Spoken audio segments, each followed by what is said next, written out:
지금의 하락이 오기 전에 지난 상승장에서 전 세계에서 주도주를 꼽으라면 애플과 테슬라였죠. 애플과 테마랑 엮이거나 테슬라 납품 소식만으로도 상한가를 치는 종목들이 많았습니다. 둘 중에서 굳이 대장을 또 꼽으라면은 테슬라였고, 갑자기 튀는 모멘텀이 워낙 많았기 때문에 한국 기업 중에 테슬라가 튈 때 함께 튀어오를 종목이 뭔가를 알아보는 것도 의미가 있을 것 같아요. 그냥 테슬라에 투자를 해도 되는데 과도한 세금 문제, 환율 등 번거로움 혹은 애국주의 등의 이유로 미국 주식은 하지 않고 반드시 한국 주식만 하는 분들이 생각보다 많더라고요. 그런 분들을 위해서 테슬라랑 커플링되는 회사들을 발굴해 보겠습니다. 테슬라가 덩치가 워낙 크기 때문에 가격도 비싸고 시총이 작은 소부장 기업들이 상승폭이 더 큰 경우도 많지 않습니까? 그런 의미로 LG 엔솔 같은 초대형 2차전지 회사는 빼고 테슬라 재료와 함께 날아갈 수 있는 상대적으로 작은 소부장 종목 위주로 찾아보겠습니다. 물론 예외도 있을 겁니다. 먼저 납품회사 리스트를 쭉 살펴보면 MS 오토텍, 명신산업, 센트럴모텍, 계양전기, KEC, 대보마그네틱, 삼화콘덴서, 삼성전기, 아모그린텍, 한온시스템, DIC, 우수 AMS 등등이 있어요. 이들은 테슬라의 카메라, 차체, MLCC 혹은 기타 등등을 납품하는 회사들입니다. 각 기업을 간단하게 들여다보고 필터링을 해볼 텐데, 우선적으로 테슬라의 납품 비중이 어느 정도인지, 테슬라 주가와 커플링이 되고 있는지, 재무 상태는 양호한지를 기준으로 딱 3종목을 걸러내보도록 하겠습니다. 근데 내가 이 종목들을 쭉 공부하면서 느낀 건데, 테슬라와의 비밀 유지 협약이라는 것 때문에 공시나 보고서에 테슬라에 공급했다라고 구체적으로 테슬라의 이름을 등장시키는 회사가 단 한 곳도 없습니다. 사업 보고서예요. 정말 신기하더라고요. 그래서 보도자료를 근거로 납품한다는 특정 품목의 수출 비중으로 어림잡는 정도로 한번 추정해 보도록 하겠습니다. 그냥 일반 주린이가 하는 방식으로 진행을 하기 때문에 주린이의 눈높이로 봐주시면 감사하겠습니다. 첫 번째 종목은 테슬라 관련주로 가장 잘 알려진 명신산업입니다. 테슬라 테마주라고 하면 명신산업이랑 늘 같이 붙어있고 늘 뉴스에도 같이 나오는 종목이 바로 MS 오토텍인데, 두 회사는 같은 그룹 내에 같은 사업을 한다고 보면 되고, 그 기술은 바로 핫스탬핑 기술입니다. 그럼 이 두 회사 중에 어디에 투자해야 되는 건가? 그거를 이제 먼저 알아보도록 하겠습니다. 두 회사 모두 테슬라향 핫스탬핑 기술로 제작한 부품을 납품하는 건데, 명신산업 홈페이지에서 가져온 이 사진을 보면 강판을 성형해서 차체 부품 제조하는 회사라는 것을 알 수가 있죠. MS 오토텍은 명신산업과 함께 2018년부터 미국 테슬라를 고객사로 확보하며 주목받았다. 양사가 생산한 핫스탬핑 부품은 명신산업의 100% 자회사인 시먼테크를 거쳐 테슬라에 납품하고 있다. 두 회사의 결정적인 차이를 보여주는 기사도 있는데, 바로 전반적으로 MS 오토텍은 현대차 납품 등 국내 사업의 중심을 잡고, 명신산업은 해외 사업을 전반적으로 관리하는 형태다. 지배구조를 보면은 MS 오토텍이 명신산업 지분의 43%를 보유하고 있는 모회사라는 걸 알 수가 있습니다. 주가의 흐름을 보면은 거의 똑같이 움직이는 것을 볼 수가 있고, 테슬라 주가랑 싱크로율을 비교해 보면 이거는 그냥 제가 만든 겁니다. 좀 유치하긴 한데 기름 종이를 위에 대듯이 두 차트를 날짜에 맞춰서 포개 본 건데, 두 종목이 움직임이 상당히 비슷하죠. 떨어질 때는 같이 떨어지고 올라갈 때는 같이 올라가고 커플링이 되고 있다라고 할 수 있겠습니다. 테슬라에 비해서 명신산업이랑 오토텍이 기복이 더 없긴 한데 오히려 더 좋은 거죠. 대체적으로는 비슷하게 움직이고 있습니다. 재무제표도 이 두 회사가 MS 오토텍과 명신산업이 비슷합니다. 적자가 날 때 같이 놔주고, 2021년 12월 적자가 놔주고, 전체 규모를 보면 MS 오토텍이 더 크긴 한데 한 플러스 마이너스 1,000억 원 정도 되는 것 같아요. 근데 어쨌든 두 회사가 일정하게 움직이는 걸 볼 수가 있어요. 여기에서 미스테리가 MS 오토텍이 시총이 2,115억 원인데 명신산업 시총은 1조 730억 원입니다. 영업이익이랑 매출이 모두 MS 오토텍이 더 높은데도 시총은 명신산업이 2배, 3배가 아니라 5배가 높아요. 이 이유가 뭘까? 명신산업이 미국 테슬라 등의 전기차 수출 과정에서 직접적인 실무를 담당하고 있어서 모 회사보다 주목을 받고 있다. 모 회사가 MS 오토텍이죠. 명신산업과 MS 오토텍의 각자의 사업 보고서를 따로 들어가 봤는데 MS 오토텍은 명신산업에 용역 계약을 주는 형태로 계약이 되어 있고 또 명신산업의 사업 보고서 들어가 보면은 MS 오토텍에 용역 계약을 주는 계약을 했는데 내용은 연구 및 노사 협력으로 똑같습니다. 계약명도 용역 계약으로 둘이 똑같고 모든 게 똑같은 거예요. 기간도 똑같아요. 심지어 2022년 1월부터 2022년 12월까지 내용이 다 똑같은데 혹시 같은 회사인가 라는 생각이 좀 들었고요. 같은 회사인데 이렇게 교차 계약을 맺은 것인가 라는 생각이 좀 들었고요. 명신산업의 또 이제 매출 실적을 들어가 보면은 글로벌 전기차 고객사가 수출 비중이 2,227억 원으로 70%를 차지하고 있는데 매출 구조가 그냥 현대기아차 국산과 해외 이렇게 나눠져 있어요. 분명 기사에서는 국내향은 MS 오토텍이 하고 테슬라 및 글로벌향은 명신산업이 한다라고 되어 있었는데 그게 아니고 명신산업 안에 국내향, 글로벌향이 둘이 다 나눠져 있습니다. 반면 MS 오토텍은 자동차 차체 부품, 금형 및 설비 이런 식으로 나눠져 있고 그 중에서 자동차 차체 부품이 98%를 차지하고 있습니다. 이걸 보다 보면서 느낀 건데 뇌피셜이지만 MS 오토텍이 좀 생산 기지 느낌이고 명신산업이 좀 영업본부가 아닐까라는 생각이 좀 들었고 홈페이지를 들어가 보면은 이제 더 명확해지는데 이게 이제 MS 오토텍인데 이제 기술 개발 공정, 기술 정보 이런 것들은 다 MS 오토텍의 홈페이지에 들어가 있고 공장 부지 이런 것들은 다 MS 오토텍에 있고 명신산업을 들어가면 약간 그 영업사처럼 돼 있어요. 공장 내용도 없고 기술 내용도 없습니다. 그냥 예. 그리고 명신산업의 그 사업 보고서에 현대 기아차 납품 매출로 있는 걸 봐서 앞에 기사대로 명신산업이 해외 쪽, MS 오토텍이 국내 쪽이 아니라 명신산업이 영업을 위주로 MS 오토텍이 생산을 위주로 하는 게 아닐까. 주가도 MS 오토텍이 국내 거만 하면은 테슬라랑 같이 움직일 이유가 없는데 명신산업이랑 MS 오토텍이 같이 움직이거든요. 이게 어떻게 이렇게 똑같을 수가 있습니까? 데칼코마니처럼. 두 종목 중에 하나를 고르라면은 주가는 더 싸고 매출은 더 높고 실제로 기술력을 갖고서 제작을 하고 있는 MS 오토텍을 선정을 하겠습니다. 저의 탑픽을 MS 오토텍을 하나 선정을 하겠습니다. 인식은 명신산업이 훨씬 더 테슬라 관계사로 더 알려져 있죠. 하지만 저는 제가 조사해본 결과 MS 오토텍이 더 유력하다라고 결정을 하고 그 다음 종목은 센트럴 모텍입니다. 센트럴 모텍은 알루미늄 컨트롤 암을 테슬라에 독점 공급하는 회사라고 합니다. 자동차 경량화의 필수적인 부품이죠. 테슬라에 생산하는 전 차종의 센트럴 모텍의 부품이 독점으로 들어가는 것으로 알려져 있다. 두 번째 기사를 보면 센트럴 모텍은 알루미늄 컨트롤 암을 테슬라에 독점 공급하고 있어 기대감이 몰린다. 예, 독점으로 공급하고 있는 회사라고 합니다.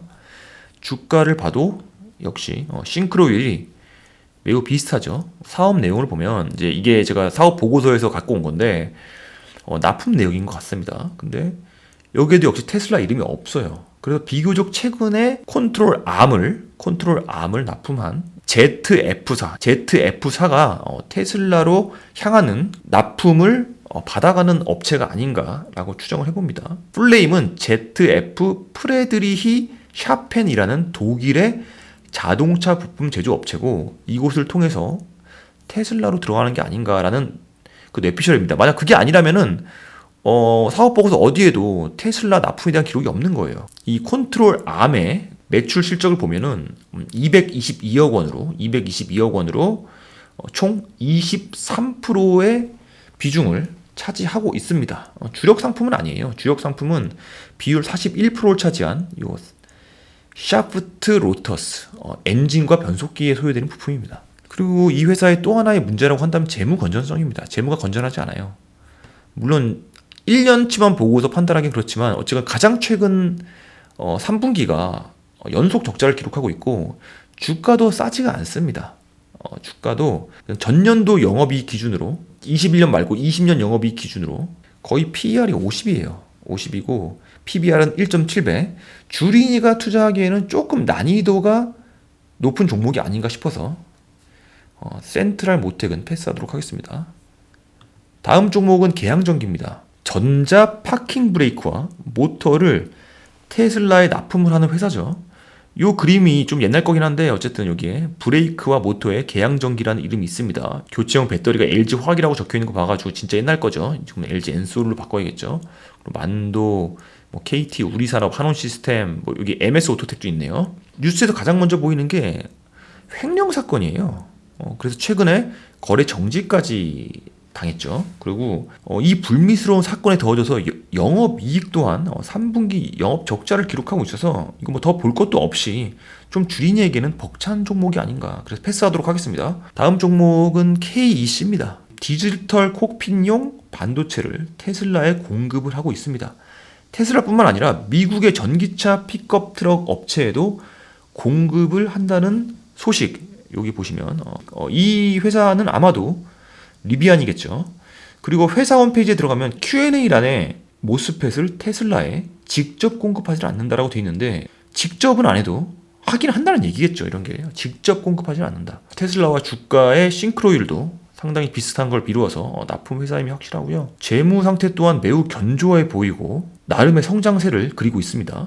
PER 또한 9.75로 상당히 싸져 있는 게 보입니다. 작년까지 거의 50 가까이 되던 PER이 영업이익이 이제 상승을 하면서 낮아진 건데 최근에 코스피랑 코스닥 지수 자체가 워낙 빠졌기 때문에 괜찮은 가격이 된 것 같아요.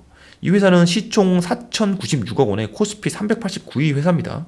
이 회사가 테슬라에 납품을 한다는 로우 볼티지 모스펫, 이 로우 볼티지 모스펫의 매출 비중이 어느 정도인지가 투명하지가 않아서 가늠을 할 수가 없어요. 이 보면은 갖고 있는 제품이 여섯 가지로 분류를 되고 거기서 모스펫에 들어가면은 이 모스펫에도 하이 볼티지, 로우 볼티지, S 모스펫 등이 있는데 여기서 이제 로우 볼티지 모스펫을 테슬라에 공급하는 건데 이 비중이 얼마인지가 사업 보고서에 전혀 표시가 되지 않아요. 그래서 그냥 추정을 하는 거죠. 이렇게 매출 추이를 보면은 수출의 비중이 내수랑 비교했을 때 2배 이상이 많고 점점 높아지는 추세인 것만 확실합니다. 여기는 1분기예요. 여기는 17기, 15기고 토탈이고 그러니까 여기서 4를 곱해야겠죠. 수출도 활발하게 하고 있고 매출도 높아지는 추세인 것만큼 확실한데 다만 저는 로우 볼티지 모스펫의 수출 규모를 가늠할 수가 없기 때문에 잘 모르니까 주린이기 때문에 패스하도록 하겠습니다. 그 다음 회사는 바로 대보 마그네틱스입니다. 테슬라도 쓴다.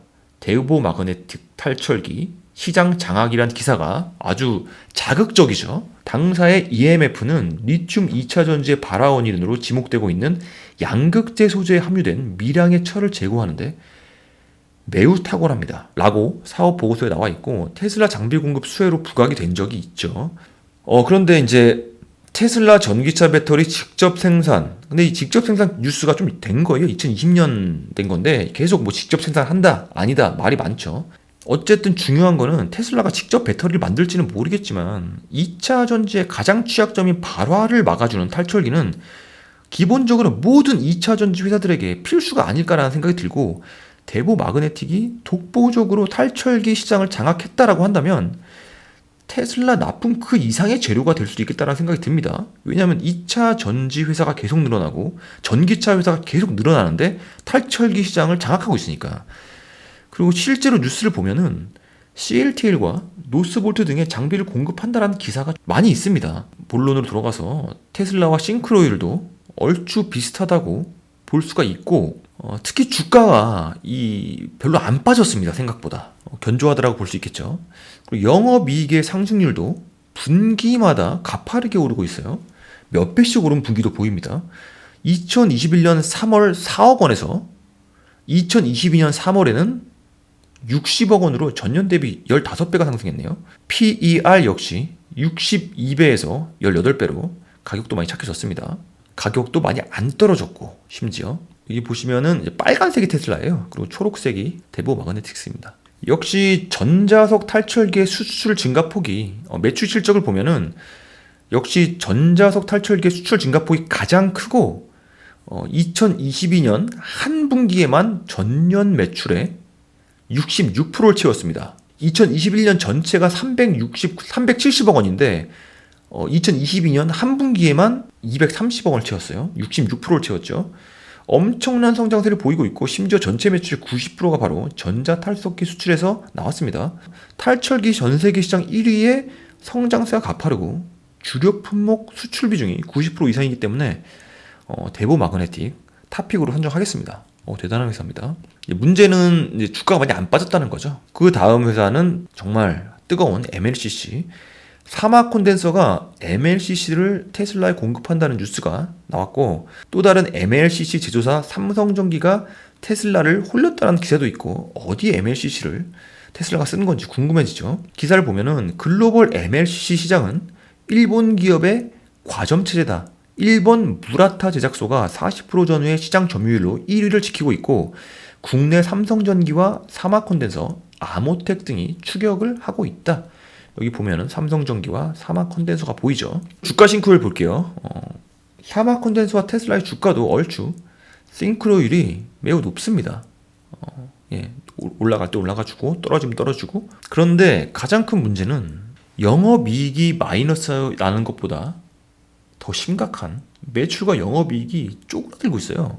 2021년 6월에는 106억 원이었는데 2022년 3월에는 89억 원. 이게 왜 이런지 들여다보니까 우크라이나 전쟁 여파로 원자재값 상승이 MLCC 제조에 큰 타격을 주었다고 합니다. 그 외에 다른 지표들은 괜찮아요. 특히 부채 비율이 정말 적고 안정적인 재무 구조를 갖고 있습니다. 자본 총계는 늘어났는데 부채 비율이 줄어들고 있는 거죠. 재무 구조를 보면 수출 비중이 450억 원으로 66%고, 특히 상승세가 꺾이지 않고 견조하게 유지가 되고 있다라는 부분에서 고무적이라고 할 수 있고, MLCC의 비중이 54%로 건재하다라는 부분에서 적은 부채와 높은 주력 품목 수출 비중, 그리고 MLCC의 성장성을 반영해서 사마 콘덴서도 탑픽으로 뽑도록 하겠습니다. 또 다른 MLCC 회사이자 사마 콘덴서와 함께 테슬라형으로 묶여있는 삼성전기도 한번 보겠습니다. 삼성전기 하면 떠오르는 사람이 있죠. 바로 염블리의 추천주기도 합니다.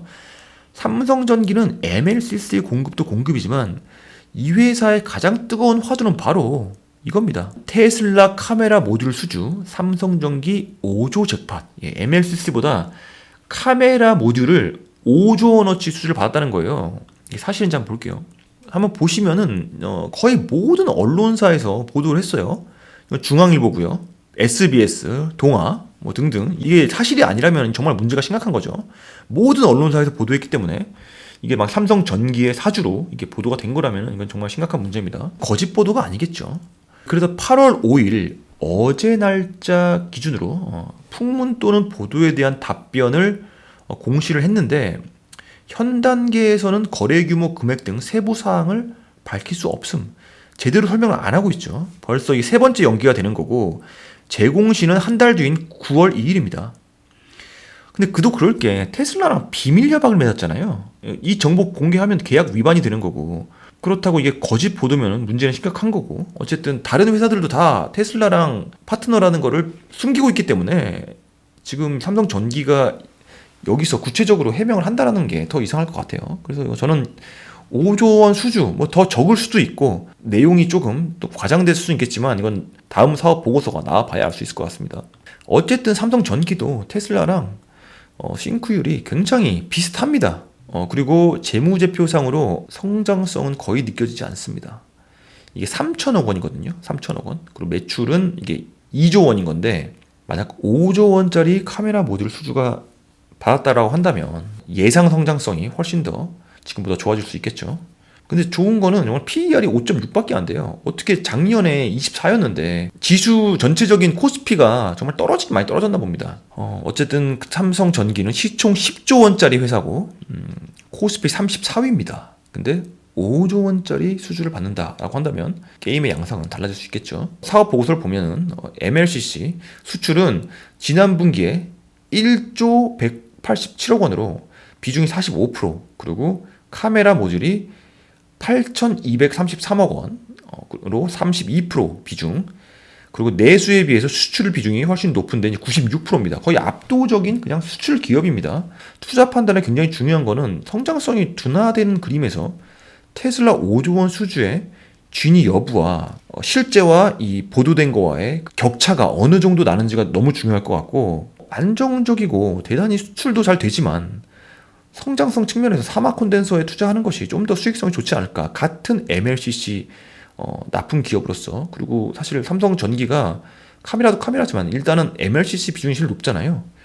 그래서 같은 동종 업계에서 비교를 해봤을 때 사막 콘덴서가 어떻게 보면 더 작은 회사다 보니까 투자자 입장에서는 성장성이 더 크지 않을까, 좀 더 수익성이 좋지 않을까 라는 생각이 들어서 삼성전기는 일단은 보류를 하는 걸로 하고, 그 외에도 뭐 한온 시스템, DIC, 우수 AMS, 아모 그린텍 등 테슬라 관련주 리스트에 포함시킬 수 있을 것 같고, DIC가 개인적으로 좀 주목해보면 좋은 회사일 것 같은데, 저는 일단은 현 시점에서는 MS 오토텍, 대보 마그네틱, 사막 콘덴서를 테슬라 관련주 탑3로 뽑도록 하겠습니다.